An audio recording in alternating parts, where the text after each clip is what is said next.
CJ Stroud, though, video, man, post-game. Obviously, the Texas and Bears played. Texas won. Post-game, CJ Stroud walked up to Caleb Williams to give him some advice, and here's how it went. Out there, bro. Yeah. Hey, stop taking those hits. Yeah, I know. Hey, learn from those mistakes, and everything that you got, bro, is in you already, bro. You're going to be a hell of a player in this league. Yep. All right, boy. Appreciate it. For sure. That motherfucker, man. Go ahead, homie.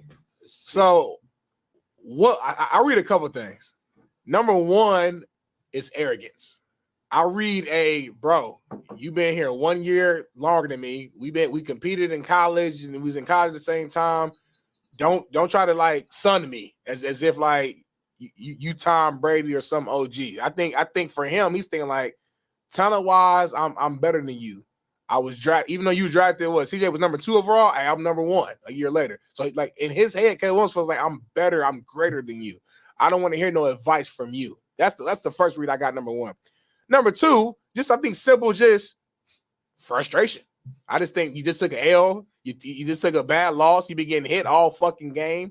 He ain't trying to go. He ain't trying to really hear like a long conversation from the opposition right now, which I can understand that to a degree. But knowing CJ Stroud, he's a real one. Like CJ's not doing this for the cameras or for the clicks.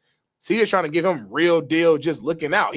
I think CJ genuinely wants Caleb to succeed. He understands the pressure to some degree because he was a big time, high draft pick, big time recruit, etc. So he understands what type of pressure he's going through. I think he legit wants him to succeed, and he's telling him, "Hey, man, I was just a rookie last year. I was just with a young team with weapons in a very similar situation as you. Trust me, don't take these hits.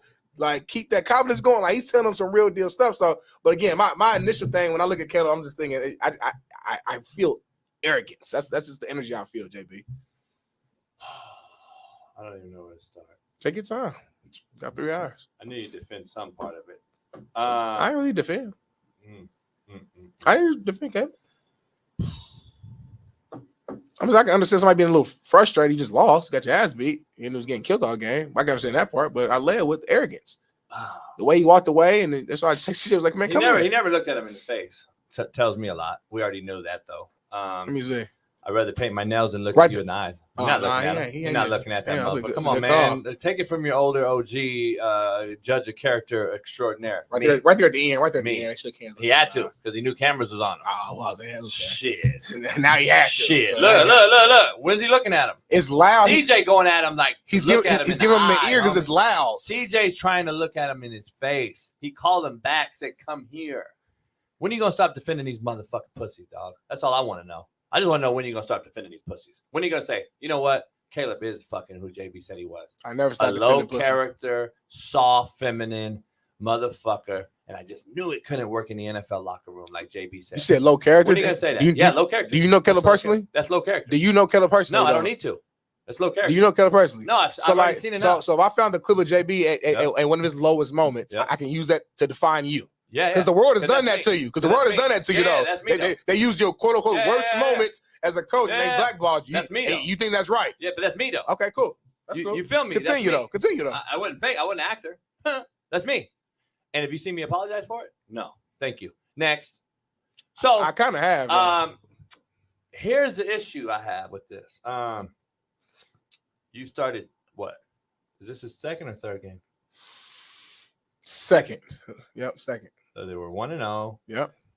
Or they were 2. They were 1-0. They won their first game. Remember they came back? Yeah, that's the second. They beat the Titans. So this guy's in 2 games in the NFL. Didn't play his last bowl game.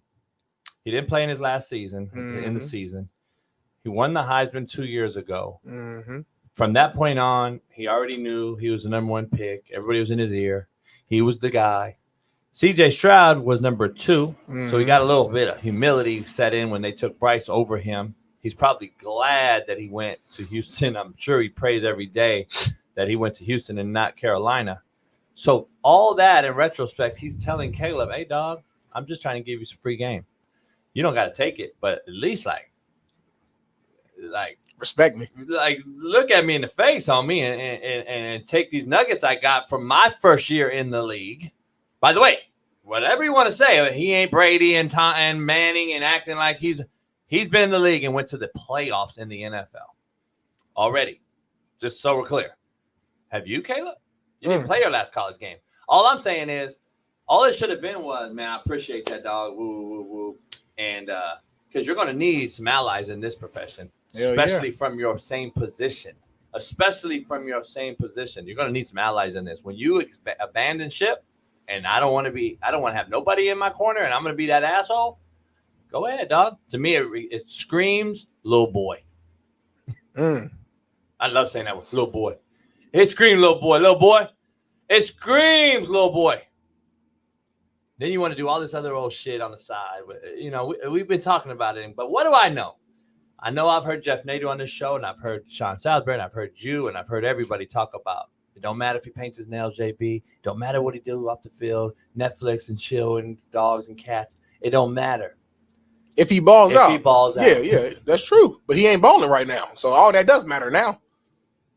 In 2 games, he's not balling out. So, yeah, all that matters in the first 2 weeks. He's not listening. I'm listening to everything. He's not listening. You acting like I'm just some huge Caleb Williams supporter. Let's not get it twisted now. I'm just saying, y'all ain't listening, though. What did I say matters? Character. And I said, be careful. All y'all say that shit don't matter, but I said it did matter. I'm the motherfucker that said it didn't matter. I'm the one that said he's going to be shitty and a bust because of the other shit that he does. Y'all said it don't matter. He's going to be fine in the locker room, coach. He's going to be fine, JP. He's going to ball out, JP.